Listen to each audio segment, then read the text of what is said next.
ঈদ যাত্রায় মহাসড়কের পরিস্থিতি জানাতে সাভার ও গাজীপুর থেকে যুক্ত হচ্ছেন আমাদের সহকর্মীরা।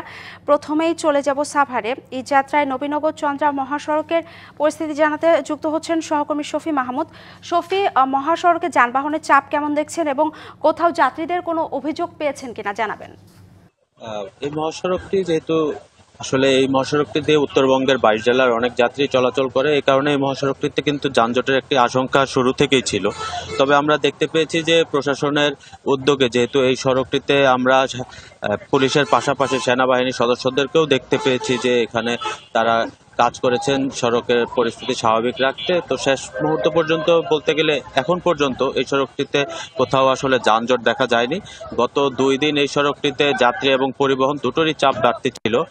বিশেষ করে গতকালকে এই অঞ্চলের সব পোশাক কারখানায় ছুটি ঘোষণা হওয়ার পরে কিন্তু দিনভর আমরা দেখতে পেয়েছি এই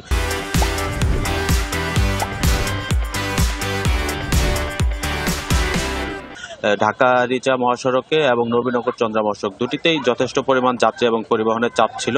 সেই চাপ কিন্তু সামাল দিতে পেরেছে প্রশাসন। যানজট ছাড়াই এই অঞ্চলটি নির্বিঘ্নে ত্যাগ করতে পেরেছে যাত্রীরা। তবে যেটি অভিযোগ ছিল যে বাড়তি ভাড়া আদায়ের, সেই অভিযোগটিও কিন্তু আমরা গত 2 দিন যাত্রীদের কাছ থেকে পেয়েছি যে উত্তরাঞ্চলের বিভিন্ন গন্তব্যে সিট প্রতি 300 থেকে 1000 টাকা পর্যন্ত বাড়তি ভাড়া আদায়ের অভিযোগও করেছিলেন যাত্রীরা। তবে সবকিছু মিলিয়ে আমরা দেখতে পেয়েছি অনেকে আবার খরচ বাঁচানোর জন্য কিন্তু ট্রাকে করেই গন্তব্যের উদ্দেশ্যে ছুটে চলেছেন।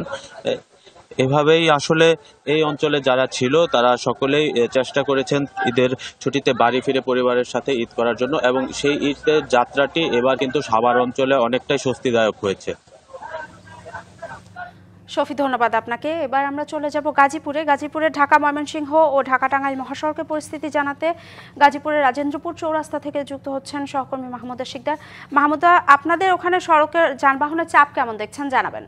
কে কেন্দ্র করে সাধারণ যাত্রী এবং পাশাপাশি আইন শৃঙ্খলা বাহিনীর সবথেকে বড় চ্যালেঞ্জ থাকে সেটি হলো স্বস্তিদায়ক ও যানজট মুক্ত একটি ঈদ যাত্রা।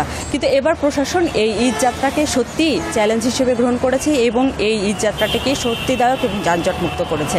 আমি এখন আছি ঢাকা ময়মনসিংহ মহাসড়কের রাজেন্দ্রপুর চৌরাস্তা এলাকায়। আপনি দেখতেই পাচ্ছেন শেষ সময় কিন্তু এখনও অনেক মানুষ তাদের কর্মস্থল ত্যাগ করছে নারীর টানে বাড়িতে ফিরে তাদের পরিবার আত্মীয় স্বজনের সাথে আনন্দ ভাগাভাগি করে নেওয়ার জন্য। রাজেন্দ্রপুর চৌরাস্তার আশেপাশে প্রায় 30 থেকে 35টি গার্মেন্টস কারখানা আছে, যে গার্মেন্টস কারখানার শ্রমিকদেরকে গতকালকে ছুটি হয়ে গেলেও তারা কিন্তু রাতে এখানে থেকে সকালে একদম ঝামেলাবিহীন একটি যাত্রার জন্যই কিন্তু তারা আসলে এই বাস স্ট্যান্ডে এসে দাঁড়িয়েছে এবং তারা গাড়িতে উঠছে। আপনাকে যদি আমি একটু সামনের দিকে দেখাই, দেখতে পাচ্ছেন যে অনেকেই কিন্তু পিক আপে উঠছে জীবনের ঝুঁকি নিয়ে, এবং তার পেছনের কারণটা হলো সেটি হলো অতিরিক্ত বাসের যে ভাড়া, সেই ভাড়ার কারণে কিন্তু তারা পিক আপটাকে আসলে বেছে নিয়েছে।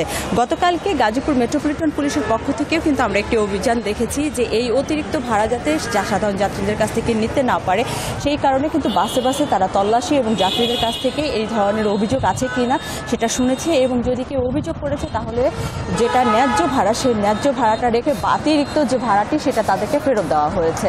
তো এই ছাড়াও গাজীপুরের ঢাকা টাঙ্গাইল মহাসড়কের চন্দ্রাতে চিরচেনা একটি যানজট থাকতো, কিন্তু এবার কিন্তু একদমই রাস্তা ফাঁকা, কোনো ধরনের যানজট সেখানে নেই। এই হলো গাজীপুরের ঢাকা টাঙ্গাইল এবং ঢাকা ময়মনসিংহ মহাসড়কের স্বস্তিদায়ক যে ঈদ যাত্রা সেটি সম্পর্কে সর্বশেষ তথ্য। মাহমুদা, ধন্যবাদ আপনাকে।